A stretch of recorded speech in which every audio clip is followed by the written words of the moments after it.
Bonjour à tous et bienvenue dans ma chaîne. Dans cette vidéo, nous explorons l'éducation au Moyen Âge, en connaissant le rôle clé de l'Église dans la transmission des savoirs à travers les écoles monastiques et les premières universités européennes. Suivez-nous pour découvrir comment ces éléments ont façonné l'école telle que nous la connaissons aujourd'hui. L'éducation au Moyen Âge fait partie intégrante du développement de la pensée européenne. Elle est étroitement liée à la société chrétienne et est fondament de l'Église. Durant cette période, qui s'étend du 5e au 15e siècle, l'Europe a traversé des transformations sociales et culturelles profondes à la suite de la chute de l'Empire romain. L'Église catholique dominait la vie quotidienne et les croyances religieuses, et elle était la principale source de savoir. Dans ce contexte, les institutions religieuses ont joué un rôle central dans la transmission et l'enseignement des sciences et du savoir, à travers les écoles monastiques et les collèges ecclésiastiques. L'étude de l'éducation au Moyen Âge soulève plusieurs problématiques, telles que l'influence de l'Église sur la formation et le contenu de l'enseignement. Alors, quel rôle les universités ont-elles joué dans l'élargissement des connaissances? Comment les chevaliers étaient-ils éduqués et quelles valeurs leur étaient transmises? Quelle était la nature de l'enseignement dans les écoles cathédrales et monastiques? De plus, comment l'éducation des filles était-elle perçue? Et quel était l'impact des philosophes islamiques sur la pensée européenne? Au Moyen Âge, l'Église était le moteur principal de l'éducation.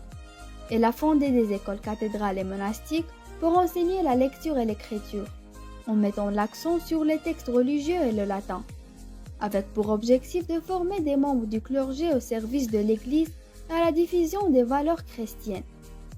Elle a également préservé le patrimoine culturel grec et romain et contribué à l'introduction de la philosophie et des sciences islamiques en Europe, via des centres comme l'Andalousie et la Sicile, renforçant ainsi son rôle de pont entre les cultures et de pilier de stabilité sociale. Au Moyen Âge, les universités comme celle de Bologne 1088 et de Paris vers 1150 ont émergé pour répondre aux besoins d'une société en mutation, en enseignant le droit, la théologie et la médecine. Relativement indépendantes, elles ont transmis les savoirs notamment du monde islamique tout en formant une élite instruite pour l'Église et l'État. Ils ont ainsi posé les bases de la pensée critique et des sciences, préparant l'Europe à la Renaissance. L'éducation des chevaliers au Moyen Âge était un processus structuré qui préparait les jeunes nobles à leurs responsabilités militaires et sociales. Dès l'âge de 7 ans, un garçon noble devenait page dans la maison d'un autre noble, où il apprenait la morale, l'étiquette et le service. Ensuite, il devenait écuyer, formé par un chevalier expérimenté aux techniques de combat, épée, lance, arc et à l'équitation. Cette éducation comprenait également une formation morale basée sur le code de la chevalerie, qui valorisait le courage, la loyauté, la générosité et l'humilité. Les chevaliers étaient aussi formés à défendre l'Église et à protéger les plus faibles, incarnant des idéaux religieux et sociaux essentiels dans la société médiévale. Les écoles cathédrales et monastiques gérées par l'Église étaient des centres éducatifs majeurs au Moyen Âge. Les écoles monastiques formaient les clercs dans les monastères, tandis que les écoles cathédrales, rattachées aux grandes cathédrales, éduquaient les élites religieuses et administratives. Le programme basé sur les textes religieux, le latin et le trivium, s'est enrichi plus tard par le quadrivium. L'enseignement rigoureux et axé sur la mémorisation visait à préparer à la vie religieuse et administrative, intégrant ainsi ces écoles au système social et religieux de l'époque. Au Moyen Âge, l'enseignement se basait sur le trivium et le quadrivium. Le trivium comprenait la grammaire, la rhétorique et la logique, tandis que le quadrivium regroupait l'arithmétique, la géométrie, la musique et l'astronomie. Les textes religieux, principalement la Bible, étaient au cœur de l'éducation, visant à promouvoir les valeurs chrétiennes. Par la suite, les textes philosophiques et scientifiques, traduits du monde islamique, enrichirent les connaissances impliquant la philosophie et les sciences naturelles. Cette éducation préparait les étudiants à des rôles dans l'Église ou l'État.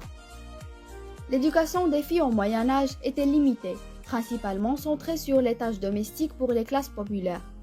Les filles des classes nobles recevaient parfois une éducation en lecture, écriture et étiquette sociale. Celles entrant dans les monastères recevaient une formation religieuse et littéraire, devenaient parfois des figures culturelles influentes. Malgré les restrictions, des femmes instruites comme Sainte Hildegarde de Bingen ont émergé dans l'élite intellectuelle de l'époque.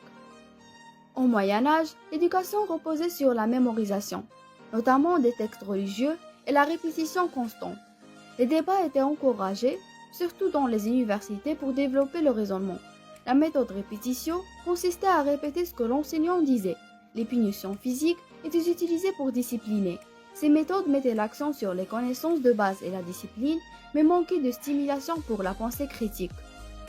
Les philosophes musulmans tels que Al-Farabi, Avicenne ibn Sina et Averroès ibn Rushd ont joué un rôle clé dans la transmission des savoirs vers l'Europe au Moyen Âge.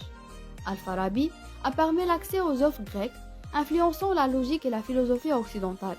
Avicenne, avec son ouvrage Le canon de la médecine, a marqué la médecine et la philosophie en Europe, notamment sur l'intellect et la logique. Leur impact a été essentiel dans la formation de la pensée philosophique et scientifique en Occident. En résumé, l'éducation au Moyen Âge était un moyen d'ancrer les valeurs religieuses et sociales, visant à préparer les garçons à des rôles religieux et militaires tout en limitant l'éducation des filles, ce qui en faisait un outil de formation des identités sociales et de renforcement de la stabilité politique et sociale.